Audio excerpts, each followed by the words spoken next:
Hi, Flux here, and today I'll show you how to invert your gravity. Now, inverting your gravity is pretty simple, so let's get right into it. Alright, so first things first, we go to Browse Nodes, we go to Users, Get Active User Self, then we move on to Physics. Here we want character gravity. This requires a character controller, not a user. So what we want is find character controller from user, so we can convert that. And then we also need to set character gravity. This will actually apply the gravity that we want to swap to. Next, we're going to go to Operators, Value Negate. And then in here, we want a value negate of type float free to invert the character gravity. So by default, this will be outputting negative 9.81. And then with this negate, it's positive 9.81. Now, one of the reasons why we don't just hard code these values to flip-flop between them is because in a world that isn't using default settings, if you were to do that, you'd basically just break it.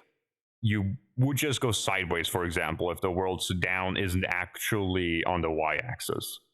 But with this, regardless of what the gravity is, we'll just invert gravity and then invert it back again.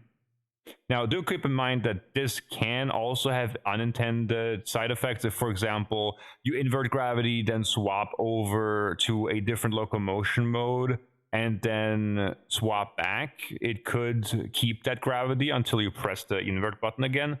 And in worlds that drive your gravity, it'll also not work because, of course, if their gravity is already being violently driven by something in the world, such as if you're like in a world that's like a whole planet, you don't usually have those systems.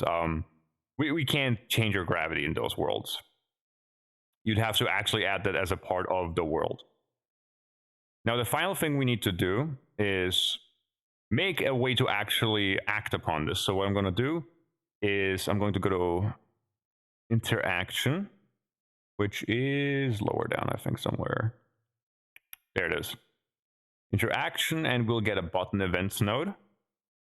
And on pressed is what will hook up into the set character gravity.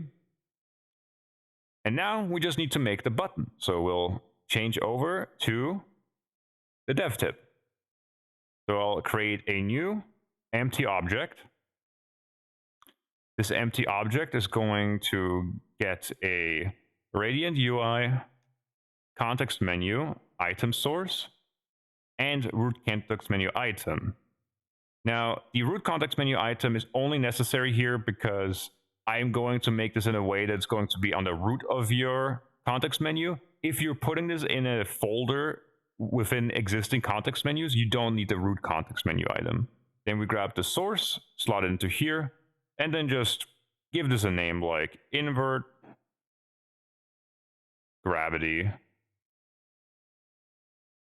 There we go. Invert gravity. Give it a nice color like yellow. And there we go. Now the only thing we need to do is we need to grab context menu item source, slot it into button here, and that's it. All we now have to do is go back to our Flux tip, mark the entire node hierarchy, and pack it into this little slot here. And with that done, if I was to actually first rename this to gravity inverter,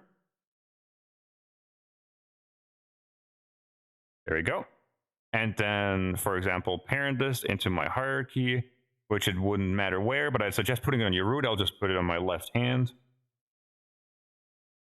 Then now, if I go into my context menu here, you'll have invert gravity. And when I press that, I'll now be on the ceiling. But yeah, I hope you enjoyed the video, and I'll see you in the next one. Bye-bye.